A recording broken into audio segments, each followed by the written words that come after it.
outlining your perfect YouTube sales funnel for 2020. Hey there everyone!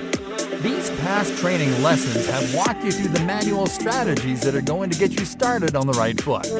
And now, we're about to get into the brainy stuff. The strategies that will help you plan, improve, optimize, and scale. And we are going to start by teaching you how to outline the perfect YouTube sales funnel for 2020. In this lesson, you'll learn how to develop a funnel according to your content efforts, and what types of videos you'll have to produce to move each viewer into your funnel. Step number 1. Identify goals and set stages. It is important to identify what the goals of a sales funnel are, and to set them in order before you set up the stages in your funnel. In this training, we're focusing on driving sales and making profit. Yet the majority of your business leads won't move right into the bottom of the funnel, ready to make a purchase. That is why it is vital to establish different goals to capture leads at different stages. You have to see the sales funnel as an inverse pyramid that goes from top to bottom. On top are the leads that are less likely to convert, the leads that may not even be aware of your brand, and that you have to suck in.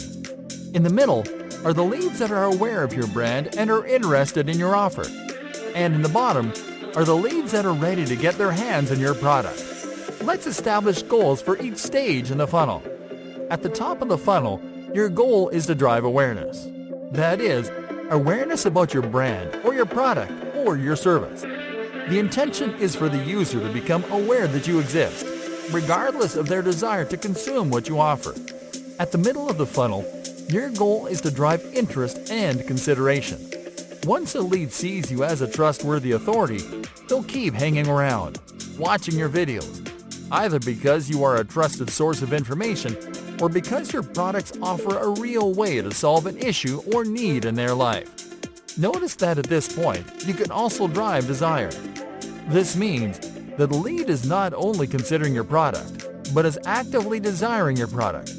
Yet there is an objection stopping the lead from taking action, such as price, or maybe they need to learn more about the product before making a purchase. Finally, at the bottom of the funnel, the goal is to drive action. This is when a lead is ready to convert by signing up for a trial or making a purchase.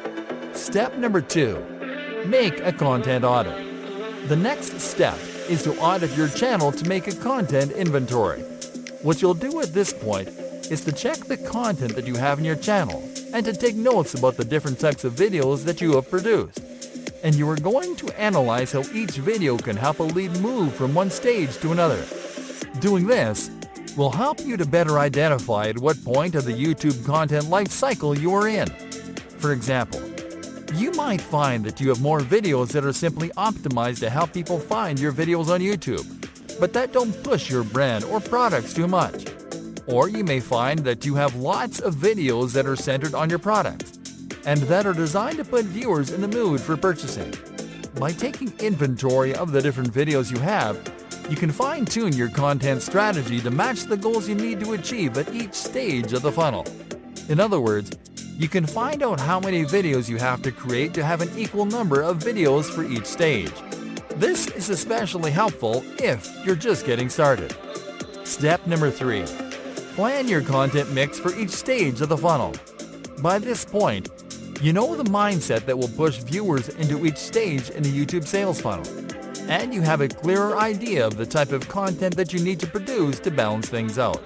But to properly balance your content mix, you have to apply a content split for each stage in the funnel, and we found out this to be the perfect content split for your mix. 40% of content for the top of the funnel. This means that 40% of your content has to be intended to reach leads. In other words, search-friendly videos that are not necessarily about your brand, but about entertaining things that your audience likes. 40% of content for the middle of the funnel. This means that another 40% of your content will be intended to showcase your products in a context that is familiar to your audience, using storytelling techniques. 20% of content for the bottom of the funnel. This means that the last 20% of your content will be intended to encourage your viewers to take action, or at the very least, to find your product videos if they're actively researching them. And that's it, folks. You can design an agency-level sales funnel for your YouTube business in 3 simple steps, guaranteed. Are you curious about what types of videos work best for YouTube business and which ones perform best for each stage in the funnel? Then tune in to the following lessons.